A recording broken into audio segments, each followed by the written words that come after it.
நான் தான் உங்க தமிழா. இந்த வீடியோல என்ன பார்த்துட்ருக்கோம் அப்படின்னா, இந்த ஃபினோலெக்ஸ் வால்வு இருக்குது பார்த்தீங்களா? இந்த ஃபினோலெக்ஸ் வால்வுல இருக்கக்கூடிய அந்த யூனியன்ல வந்து பார்த்தீங்கன்னா, அதிகமா வந்துட்டு உப்பு படிஞ்சிருச்சு. அதனால என்ன ஆயிடுச்சுன்னா, அந்த யூனியன வந்துட்டு ஃபுல்லா டைட் பண்ண முடியாம லீக்கேஜ் வர ஆரம்பிச்சிருச்சு. நம்மள வந்துட்டு பார்த்தீங்கன்னா கூப்பிட்டுருந்தாங்க.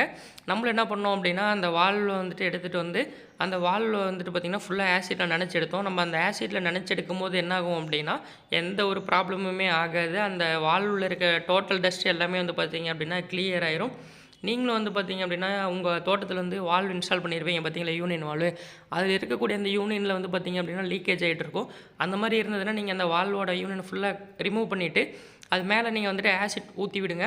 அதுக்கடுத்து பார்த்தீங்கன்னா, மேல இருக்க உப்பு படிஞ்சது, அந்த பாசம் எல்லாமே டோட்டலா கிளியர் ஆயிரும். அதுக்கப்புறம் வந்து அந்த ஜாயிண்ட் போடுறோம் பார்த்தீங்களா, அந்த த்ரெட்டுக்கு வந்துட்டு பார்த்தீங்கன்னா, லூப்ரிகன்ட் கிரீஸ் இருக்குல்ல, அத அப்ளை பண்ணிட்டு டைட் பண்ணீங்கன்னா, எந்த ஒரு லீக்கேஜுமே வராது. வீடியோ பார்த்துட்டு இருக்க உங்களுக்கும் இந்த மாரி வால்வு வேணும்னா நம்மள கான்டாக்ட் பண்ணுங்க. உங்களோட லொகேஷனுக்கு வந்துட்டு கொரியர் பண்ணி தரோம். நம்மகிட்ட வந்து பார்த்தீங்கன்னா, one side union, double side union valve 2மே அவைலபிள் இருக்கு. அதேபோல வீடியோ பிடிச்சிருந்தா லைக் பண்ணுங்க, சப்ஸ்கிரைப் பண்ணி சப்போர்ட் பண்ணுங்க. நெக்ஸ்ட் வீடியோல இன்னொரு சூப்பர் ஐடியாவோட சந்திப்போம். இதுதான் உங்க தமிழா.